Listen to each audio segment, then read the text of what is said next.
I'm on Wi-Fi, and as you can see, just kind of in the lobby. Okay, looks like I'm live, so that's good. Let's test out the audio. Hold on, I gotta mute myself so I can hear.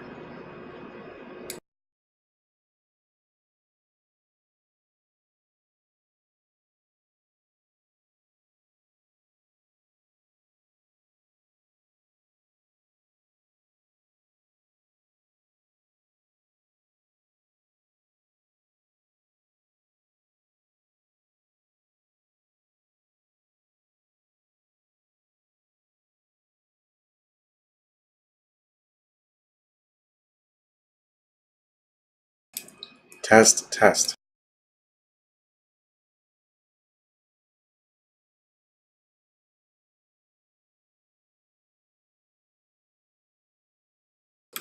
So that works. It might be a little loud. Let me dial it down a notch.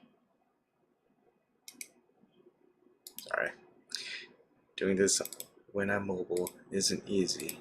Okay, 92. Let's make it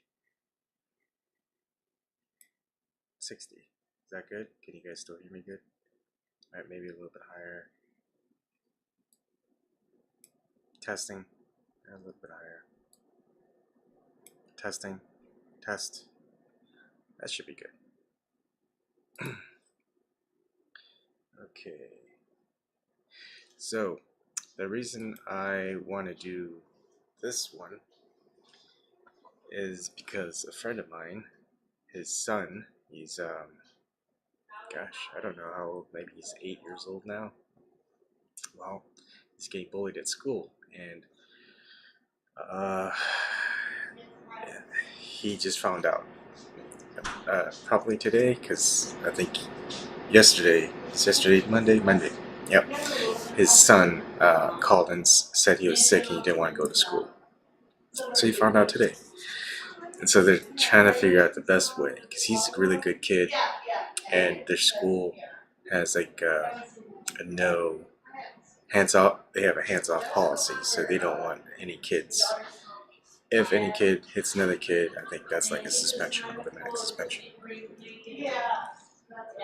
Anyway, so they're doing it their way, and that's fine, and that's actually more than fine. That's awesome, because that's how you should handle it.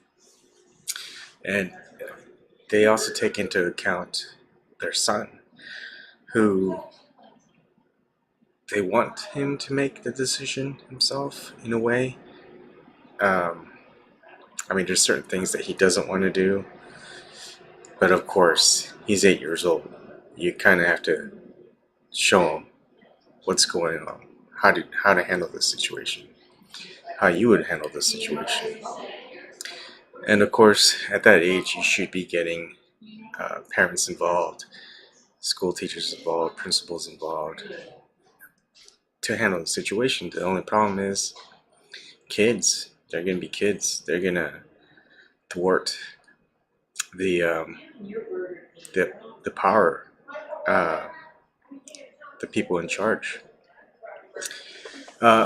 So I kind of want to explain my position, and a lot of that has to do with, hey Zox, how's it going?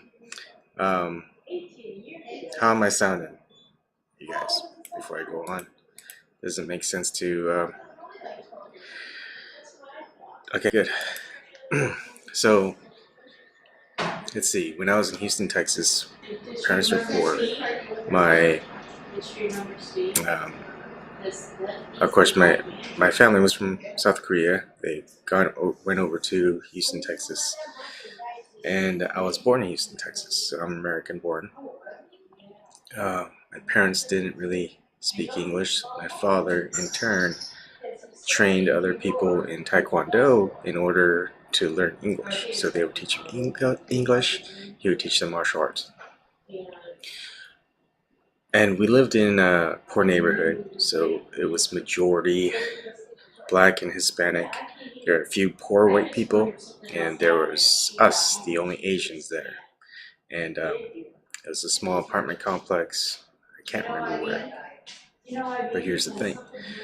Ever since I was probably around 4 when I started going to school, maybe 5, And up till when I was 9, I pretty much got bullied and beat up almost every day. My father never taught me martial arts. He taught my brother, who's 4.5 years older, and my brother would kind of help out. Help out. He would see me get bullied.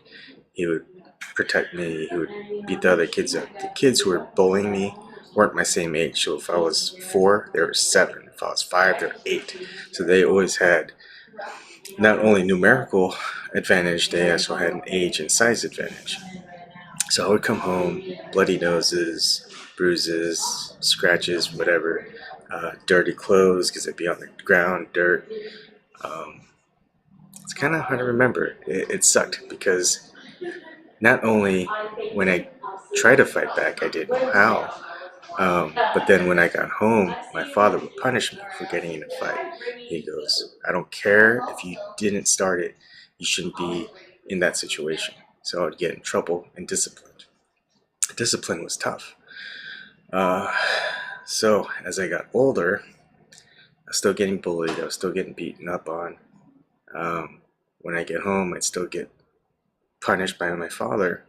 And then at that time, my brother would punish me because my father would punish him for not helping me get out of the situation. So not only did I get beat up by the bullies, did I get disciplined and punished by my father, I would also get disciplined and punished by my brother and just get beat up on. So that I was just getting pretty much pounded left and right. 4, 5, 6, 7, 8, 9 at that age. Pretty much every day. Now, I would not want my kids to be in that same situation, but it has an advantage to me because I can take a punch, I can take a beating, and I think that's great. I think I'm glad I'm able to handle physical pain to an extent where it doesn't really faze me that much. Although I do have a certain way about things that people may not like, but that's not because I'm aggressive by nature, it's because I was passive by nature. Now, one of the things that I would say is psychologically, not how it affects me, not how you fight back against bullies, is the way that I did. And the way I did it was, it got to a point where, and not necessarily my father's fault, but he helped me get to this point, is every day I used to be scared because I knew that I was going to get beat up. I was going to get home. My dad was going to discipline me, and my brother was going to, punish me for not being able to handle on my own. And at that point, I was like, you know what? I have nothing to lose. I'm going to get in a fight anyway, not because it's my fault, because they just know that they can get away with it. And not only do they not get in trouble, I get in trouble twice. So I would just go after them anytime I saw them, either at school, after school, recess. I would just go up to them, kick them, bite them, scratch them, everything. Just the same ones over and over. I'd go home, I'd get punished by my dad, I'd get punished by my brother, but you know what? The bullies never punished me again. They never beat me up. Because every time they saw me, they would see that, hey, he's that crazy kid. It doesn't matter how many times we beat him up, he just keeps coming after us. So I got in trouble at school, or get in trouble by my parents, my father, by my brother. And then eventually, you know what? The bullies stopped bothering me. They stopped bothering other kids because I would say, hey, if you keep going after them, I'm coming after you still no matter what. And they stopped. So I'll just have to say, if someone is bullying you, if they're bullying your kids, you tell your kids to go after them with everything they got. Relentless. Don't stop until they stop. And it doesn't matter if they have repercussions like getting suspended, kicked out of school. You just keep at it because they're the ones who started it, and you're just gonna finish it. And what you do is you pick even if they're big, pick the biggest one out of like 3-4 bullies, Hit them in the nose as much as you can. Kick them in the shins, kick them in the groin. They fall down and keep kicking them in the groin. Just keep at it. Don't let up. You're gonna get hit. You're gonna get beat up. Their kids are gonna get hit. They're gonna get hurt. The entire point is to not let up, because you get in that mentality of the bullies. They're just there to pick on people who know they're not gonna get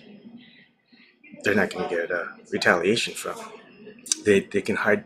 They can make fun of you. They can make fun of your kids. It doesn't matter. They hide behind authority, and the authority protects them. They don't. And you go and say, "Hey, these guys, these kids, mess with my kid. Do something about it." And I can do jack shit. What you do is you tell your kid, or you go up to their father or their parents and say, "Hey, leave them alone. Or I'm just gonna come at you," or their kid. It's just the way it has to be. And I get really, really emotional at this because it's a problem, and it's not being dealt the right way because we still have bullying existing to this day. More and more people are just kind of passive against it, like I was. They're also letting it happen more. It's kind of almost rather be the bully rather than be bullied, because you can go ahead and get away with it. No one's gonna mess with you until you use the same methods, the same things that I did, my same experience. And the great thing about it was, once the bullies stopped bullying me, because I just kept going at them. I get punched, I get beat up, still it didn't matter. But the psychology was, they were always on guard. They always saw me, and when they saw me, they knew that I was going to go after them. If I noticed them, they would hide. Other kids would see that and see that they were just cowards, and so they would start being ridiculed by the other kids. And I tell them, "Hey, no, stop. That's the whole point. Why, what bullying is ridiculing them. You don't want to do the same thing that the bullies did." So you kind of get some respect by your peers. I don't know any other way to handle bullies. No, that was my way, and it worked. Whether it'll happen or it'll always result in the same way, I don't know. It's psychological. Yeah, these days you might end up in jail. See, that's the point. You just got to show them that you don't care about the consequences, what happens to you. All you care about is what happens to them, and they're gonna stop, because I'll go to jail, I'll go to prison, but you know what? They ain't gonna mess with me again. And if they do, they're just gonna get crippled or they're gonna die. And I don't care what happens to me. It's just that simple. That's just my mentality since I was a kid. It's mentality now, and no one messes with me. And that's it. If they do, I might let it go once. I'm pretty lenient. But when they keep at it, I just keep going at them, and they'll eventually stop. And that's just the way that you have to be against bad people, because otherwise they're just going to keep going. So you have to stop it. You have to stop it early, and you have to stop it fast. And when it gets in their heads, it's over. They stop. It's as simple as that. You let it go once. That's what bullies like. They like it when you stop. They like it when you try to hide from them. They like it when you tell on their parents, you tell on your parents, you tell on the school teachers. They see it as a sign of power, that you're scared. The problem is, eventually that fear is gonna just eat at you. That's why we got kids who are killing themselves, doing suicide. You just have to go and tell them, screw the consequences. This is more important than what happens to you. It's what happens to them. Because if you let it happen to you, you'll let it happen to someone else, and it just keeps going and going, and it doesn't stop the bullying. It doesn't stop at you. It keeps going to the next person. It's like if you saw someone, here's the big thing today, right? Is sexual harassment, a rape. If you saw someone get raped, what are you gonna do? You're just gonna say, it's their problem. No, you step in, you stop it. So you gotta just do the same with bullying. Anyways, that's it. I'm gonna switch on to the next topic, and it's gonna be a little bit more relaxed. Promise. I hope. So everyone who's here, just know my stream's gonna end, and I'll continue on with the next.